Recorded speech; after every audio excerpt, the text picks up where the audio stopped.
11 नवंबर को CNT act के बने 117 साल पूरे हो जाएंगे। लिहाजा आदिवासी समाज 117वीं वर्षगांठ मनाने जा रहा है। हालांकि अभी भी सवाल है कि जिस उद्देश्य से ये कानून बनाया गया था वो किस हद तक पूरा हो रहा है। देखिए रिपोर्ट।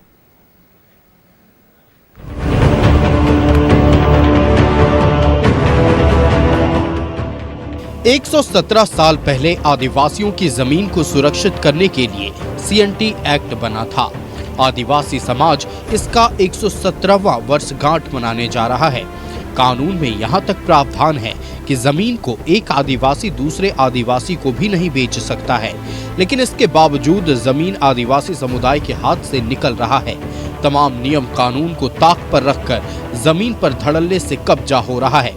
अब इसी को लेकर मंगलवार को राज्य में सीएनटी एक्ट पर सम्मेलन किया जाएगा।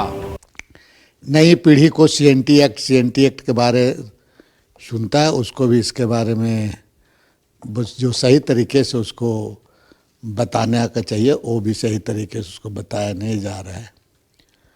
और जो सीएनटी एक्ट का जो महत्व है उसको जिसका ज़मीन है उनको भी समझ में आना चाहिए।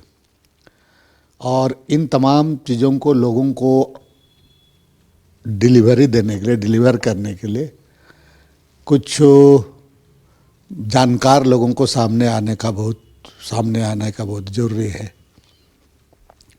और इसी के लिए कल 12 बजे से एक वर्कशॉप सम्मेलन रखा गया है। आदिवासी समाज के बड़े तबके का कहना है कि कानून में संशोधन लाकर कानून को कमजोर कर दिया गया, जबकि कानून का पालन प्रभावी ढंग से होना चाहिए। धीरे धीरे इसमें बहुत सारे संशोधन होके सीएनटी एक्ट को बहुत कमजोर कर दिया गया, जो कि आज आप देख रहे हैं कि हम लोग का जो सामाजिक जमीन वगैरह भी हम लोग का नहीं बच पा रहा है, धार्मिक जमीन भी नहीं बच पा रहा है। तो इस पर हम लोग निश्चित रूप से हम लोग ये प्रयास कर रहे हैं कि सीएनटी एक्ट का जो मूल भावना था कि आदिवासियों का जमीन गैर आदिवासियों के हाथ में नहीं जाए, इसका मुख्य अंग्रेजों का यही सोच था। तो हम इसी को लेकर हम लोग जो है आने वाला समय में, अभी तो 11 नवंबर को हम लोग का 117 सीएनटी एक्ट सालगिरह हम लोग मनाएंगे।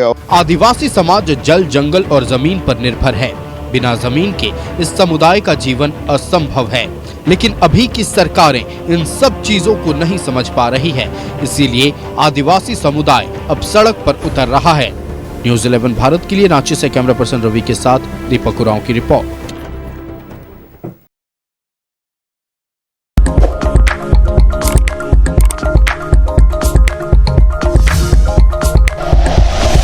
Like and share videos, subscribe करें हमारा चैनल और प्रेस करें बेल आइकॉन। न्यूज़ 11 भारत, सच है तो दिखेगा।